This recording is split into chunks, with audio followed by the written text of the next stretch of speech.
Hello, hello, hello. So the job is complete. I am at my girlfriend's house now because someone's coming to buy a patio table set. On that clean out, I filmed like 4 or 5 instruction videos, like for tips for moving stuff. And we were in a house that was being redone and it's super empty. And I just watched all the videos, and the lighting from the windows screwed up a lot of the videos. And there was a lot of echo, and it's hard to hear. And I'm sorry. Um, in the future, I'll try to make future videos like that because I come across those things all the time. So I'll try to make future videos like that. Um, the problem is that a lot of the jobs I do, people are there and they don't feel comfortable doing an instruction video while they're there watching me. And this situation, the guy wasn't there, so I was able to just do stuff freely. Um, so I may film like videos, and then maybe I'll try to learn how to do like commentary audio clips and overlap it. Well, I have to practice with that. So if you have headphones or you're able to turn your volume up really loud, just try to focus on the words. I know even unfortunately, like on top of the echo, some of the lighting screwed up the videos as well. So I'm sorry, but the majority of them you should be able to grasp what I'm doing. Um, and if you have any questions, I can always like word it out pretty well in the comment section, as if you're like asking me a question over text and I'm like explaining it to you. So I could do that as well. But yeah, the job is complete. The trailer is back, parked in the driveway, ready to get dumped tomorrow because the dump is closed today. And actually, I hope the dump's open tomorrow. 4th of July, I didn't even think about that. I'm gonna have to call and double check because I have a job tomorrow I'm gonna need the trailer for. And then in my truck, I have a bunch of boxes of books and stuff. I'm not even gonna bother dumping because they're heavy, so we're gonna try and drop those off at Goodwill. But yeah, that was it for the job. Tomorrow is gonna be a bunch of mattresses and box springs, so maybe I'll use my mattress bars again. I peeled my nail back. I don't know if you can tell. Hurts. And we're gonna go get lunch because that is how I pay my girlfriend when she helps me. So that's it for today for the clean out. Hopefully some of these tips, though recorded poorly, help some of you out. And I'll be sure to do stuff in the future. Thank you. Good morning, everyone. We are here on our clean out job. Not such a clean out, more of just furniture. We are joined by the free labor, who is Miss Tanya. She's being shy, even though she's more outgoing than I am. So we're gonna do the little walkthrough of what we're taking. As I mentioned in the previous video, it's all big stuff. It's crazy. It's all one manable. So outside, you got chairs, little cast iron table, nothing crazy. And then inside, we got a big armoire, which is actually probably gonna be the hardest piece. And I'm actually gonna film taking it out because, as I was telling Miss Tanya, I'm not going to be able to pull it from the side because I don't think it's going to clear the ceiling. So what I'm going to have to do is tip it backwards and then handle it over onto the four-wheeler, which is a problem a lot of people have when they're moving. So I'd imagine the junk guys have problems too. So we're going to do that. This tile feels like it's going to collapse. I'm going to stop stepping there. And then we have the hutch top, the hutch bottom that Miss Tanya lifted up all by herself. It's really light. But she did it all by herself. Round of applause for the technique. Smaller armoire, much more manageable. 2 chairs. I can already tell the back probably doesn't come off because they're stupid. Little environmental piece. And this stuff outside. This top easily comes off. That's bad. Good to know. And then this stuff outside, boxes full of pictures and books and stuff. We got the trailer all ready to go, advertising to the people driving by. And we're gonna get started. Probably be done in less than an hour, hour and a half. And now we get to throw away people's photo albums. I hate throwing away photo albums, but I can't do anything else with them. So here we are. The realtor is not here. He left me the key code for the box, which which is fine with me because as I mentioned in the last video, I can struggle in private with this piece. Because I was telling Tanya earlier today, I hate when like you have a complicated piece and you're like sitting there struggling, like you know what to do, but it might take a couple of different variations to get the right one.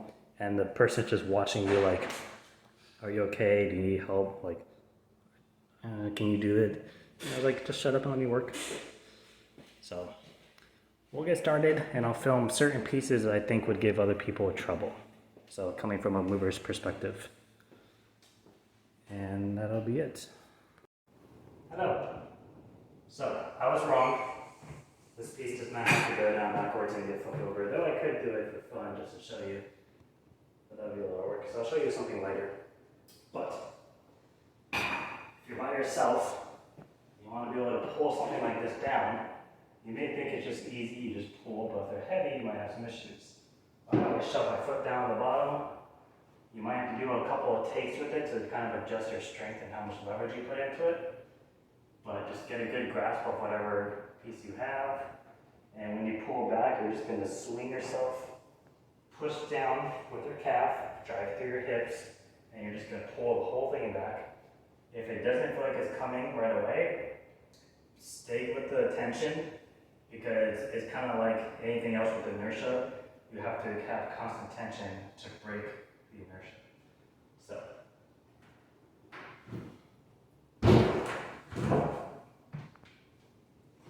And just watch your ceiling always. Watch out for shit like this doesn't fall and hit you in the face.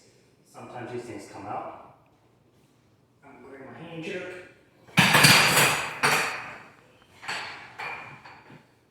Not let it roll away. We'll line it up somewhere in the middle.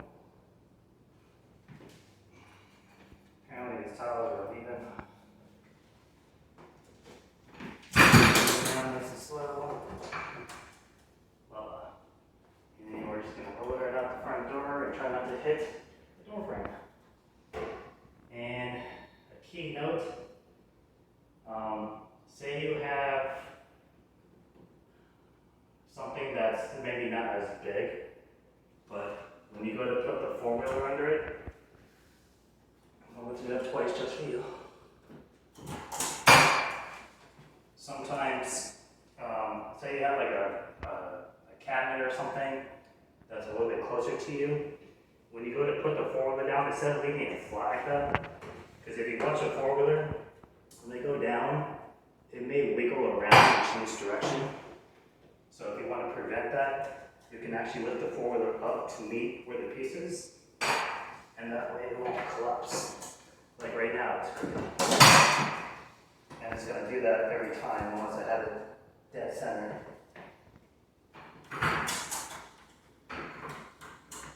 I'll show you on a smaller piece, maybe the tall dresser that Tanya lifted up. Alright, I wanted to give one tip about going out the doors to help prevent any damage to flooring, whether you're a mover or junk removal. You can still damage people's property, and that's going to be an issue for you. So, we are going to use my handy ghost can. Shout out Max Tooney. This is probably going to be a bad angle for lighting. Maybe not. Cool. So what we're going to do right now with the video, I have the large arm wire on the four-wheeler. I was going to mention that unless your four-wheeler is perfectly centered, if you have more empty space on one of the sides of your pieces, when you go out the door, once that four-wheeler drops, the other piece is going to level itself. So if you have a drop like this, if I go out with it right now, whatever is left over is going to hit the floor. So unless you have like a curb ramp or something, which I do have, and I was going to bring, but I didn't. If you have two people with you, just make sure the guy on the other side that's coming out the door last holds a piece up a little bit, so when you go out it doesn't collapse. Or if you're by yourself, right, when I go out, depending on which way I go, I'm either going to lift up on that side or I'm going to push down on this back side to help alleviate some of that drop when I go out. So we'll film it just to kind of make sure, and I'll tell you if I break a tile or not. This might not be a great angle, but I have other pieces I can show if it doesn't go out well. So I'm gonna go out backwards with this piece, and as I go through, because you won't be able to see it, but you should be able to see this on the camera, the bottom part. I'm gonna be pushing down on this to help, push this up. So when I go out, I can prevent the clash. Now you may hear something, but it's not gonna be hitting the tile. It's gonna be hitting the weather stripping, which is fine. I can deal with that.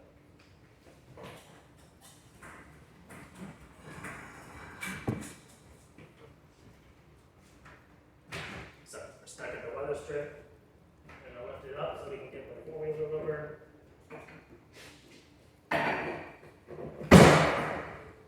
It's on the ground. First set of wheels is on the ground. So now I'm gonna lift the piece up.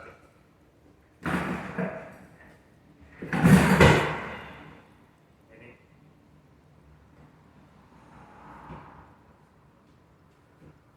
Sometimes you'll have to adjust.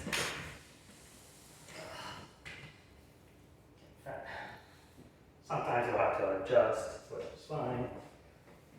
This is where I say struggle in private, instead of having people watch you like, oh no, let me help you. It's like, please help.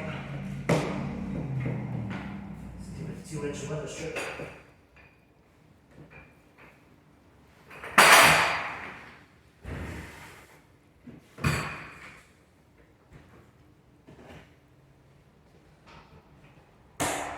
Okay, so we had to go on and adjust the 4-wheeler because the weather strip is 2 inches tall.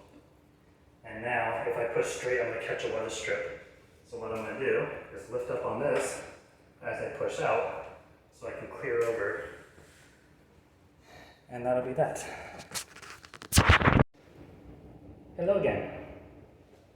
So now that we're all sweaty from that Walmart piece, I wanted to show what I was talking about with lifting the 4-wheeler up to meet your piece.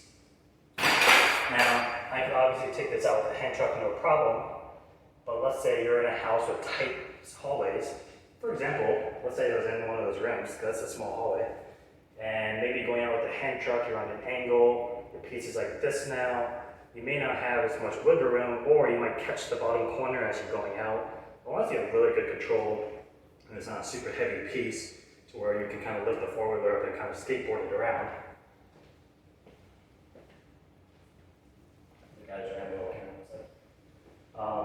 The next best thing you could do, and even if this is just to get through tight hallways and then you transfer it to a dolly after that, because I wouldn't want to take this out the front door with that 2-inch weather strip if I don't have to.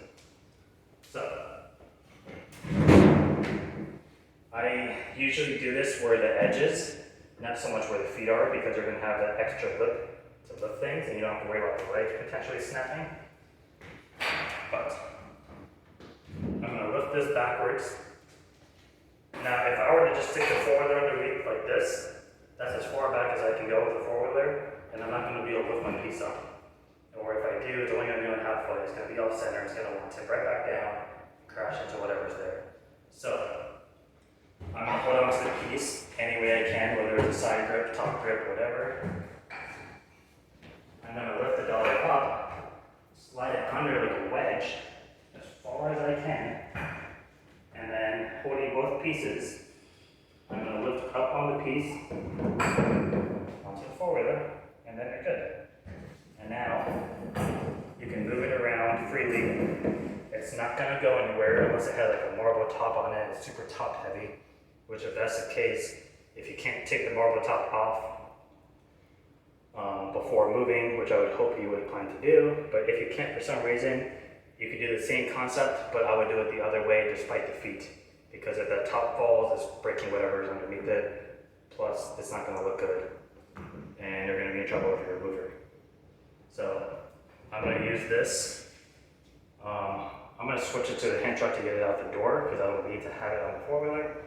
This is just more if you're going through a tight hallway. And stay tuned for the next tip. So, one more moving tip, the next one's going to be more for protection.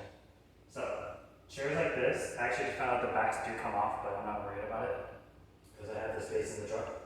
But sometimes you'll get chairs like this and the backs don't come off, or sometimes they're meant to come off, but the person who made it stitched up the bottom like an asshole, so you can't get to it. And it can make moving more difficult. Now, this may not be a huge chair to some, but I guarantee you, if I were to go out straight, it's not going to fit through the door, not even close. And you can sit there and shift it around and stuff, or if you have a four-wheeler, this is where you want to put the four-wheeler. Not on the bottom, not on the back, on the side, down here. Even if you have an arm that bulges out, you don't need a whole lot of space because all you're using it for is to get it out the door. So, kind of like what we talked about in the last video with that dresser piece, how I'm going to meet the dolly with the piece. I'm going to do the same thing here. So I'm not just going to leave like this and tilt the chair up because it's just going to push my dolly away. I'm going to lift the dolly up like this. I'm going to put my foot underneath it. I'm going to sacrifice my shin. This is why I have white skin on my shins. For this exact reason.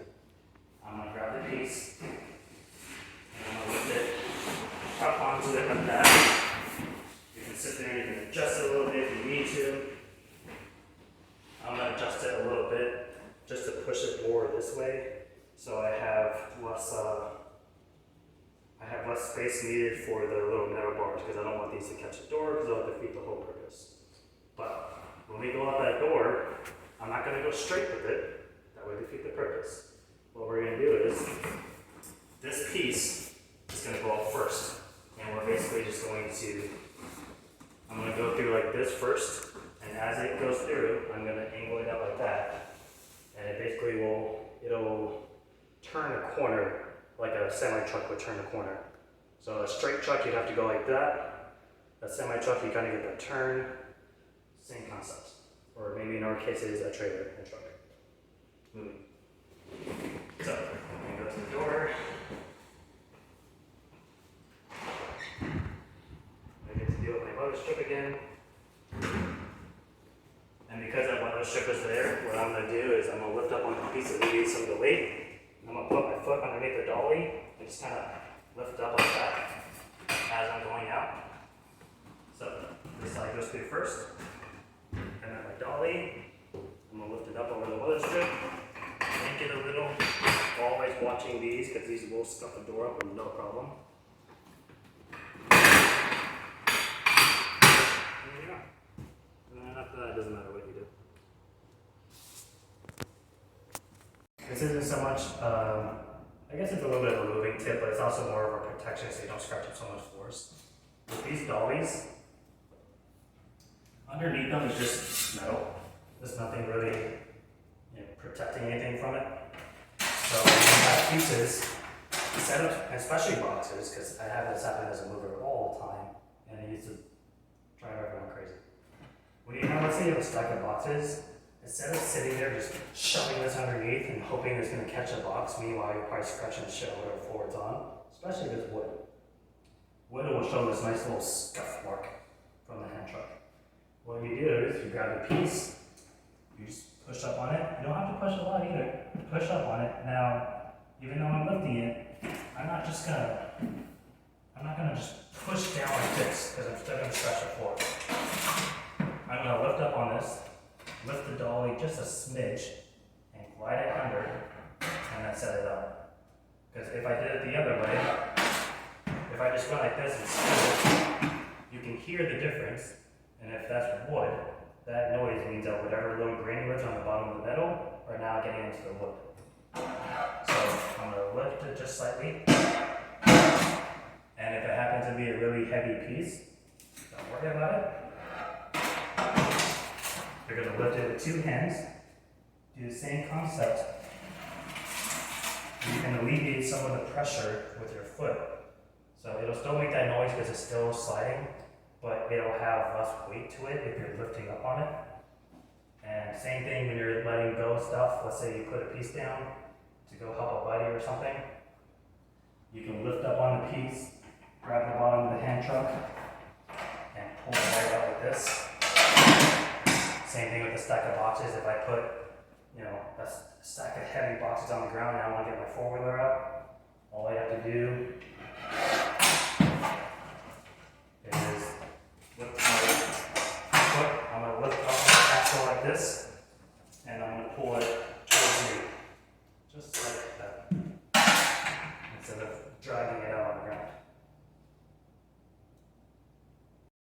Alright, last tip. I swear. That's what she said. So, when you have a piece like this that has such a high clearance, and obviously it's not going to go out your door going straight with it, this isn't something where you want to let go of the dolly and just use the piece, because I have a drop outside, and the moment I go over that drop, this thing's going to go either make a very loud noise, or potentially it's going to drop down and smack the floor, which if it's not all the way out the door, it's going to hit that tire. So we're going to have to do it like a roller coaster, and we're going to go up and down. So I'm going to grab this piece as low as I need to go. I'm going to bring it all the way up to the door. So that's my point. I'm going to go down nice and low, push it, drop it down, go as low as I need to go, lift it up. I'm going to have to do it again once I go outside because there's a second little awning thing. Because why not?